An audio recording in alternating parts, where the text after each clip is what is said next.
if my theory is wrong, which there is a 50% chance of, and the Christian theory is wrong, the Satanist theory is wrong, and everything's just wrong, because there's a chance of that too, what is there then? Because then it's nothingness. And like I talked about before, I think, if I didn't erase it, I'll check, but you can't think about nothingness because you can't begin to grasp that concept.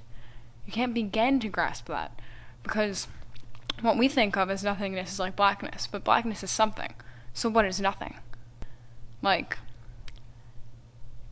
because there was nothing with the Big Bang, right? So what is that? I know this is the second time I posed this question, but this is like the only thing I think about. Well, not the only thing I think about, but like my main thought constantly. But I also think I have some sort of disorder because I'm constantly having three thought processes at the same time. But I'm not gonna go into that right now because then someone's gonna like find where I live and call an institution on me. So, and then back to the meaning of life. When you think about it, there is no meaning of life because the world's gonna die eventually, which sounds really emo, but I'm not thinking about it from that perspective. Because even if you do figure out the meaning of life, it's gonna take years and years and years for people to actually believe you. And then once they actually believe you, you're gonna die. So then there's absolutely no point in you figuring out the meaning of life because you're just gonna die anyway, right? I think I might have to split this video up into 2 segments because I'm gonna talk for a while, but I don't think anyone's gonna watch it, but like, if we're all gonna die anyway, then why think about the meaning of life, which is my thing, but then I want to think about the meaning of life almost, though, because I've always thought, like, I know I'm not going to figure out the meaning of life, most likely, because, you know, this has been a question that has been pondered for years and years. Like, since the beginning, since life existed, people have been pondering the meaning of life. And the way I think about it, I've always been wondering about the point of life, because if you're all going to die anyway, why not just create us in the afterlife so that there'd be no pain and death and suffering and, like, questions of wrong and right and is there God and is there not God and is there any of this, because then we'd all just be dead and it wouldn't matter. And we'd all just live eternally and it would all be good. So what is the point of life? The point of life is to defy God and figure out the meaning of life, and that is the point of life. But then that's a question there's still an empty variable there which we have to figure out, which is what is the meaning of life. If the point of life is to defy God and figure out the meaning of life, then what is the meaning of life? Like, and now I'm going to, this is not only from The Hitchhiker's Guide to the Galaxy for people out there who have read it, but the meaning of life is 42. Okay? It is.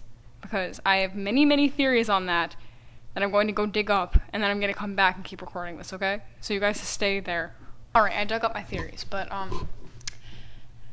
okay, so first I have to explain to you my concept of they. I don't know if you guys listen to System of a Down, but they is pretty much the system, which includes the government, God, and all that kind of stuff. Fuck the system. That's all I have to say, but, they, if you take the numerical value of they, like A equaling 1 and B equaling 2 and so on and so forth, T equals 20, H equals 8, E equals 5, and Y equals 26. Now this isn't like a set equation or anything that I've used with all these numbers that I've found, but I have found a huge set of numbers. So if you take 26, which is Y, minus 21, which is T, you get 47. After that, you subtract 5 from 47 and get 50.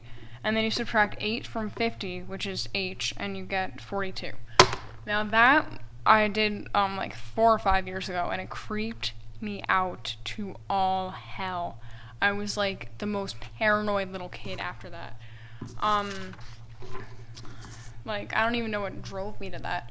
But the scary thing is that if you take the numbers 1, 2, and 3, in any order, multiplying or dividing, you get 6 with them.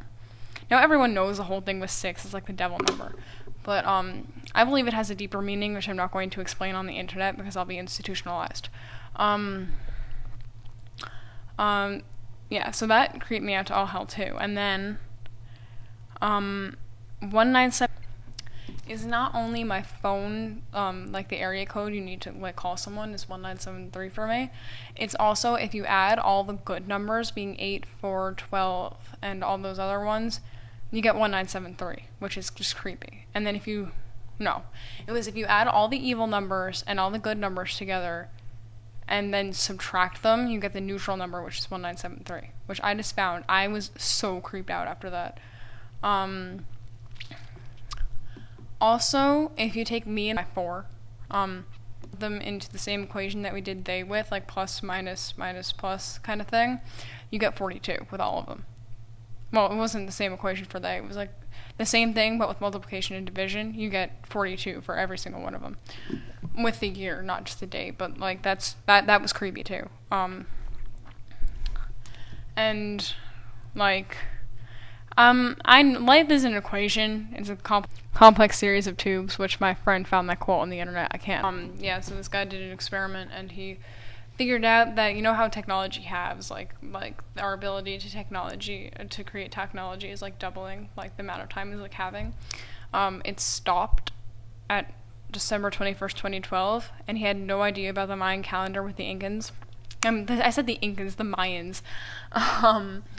So that was kind of creepy, and the poles are supposed to shift to right around that date scientifically, which is creepy.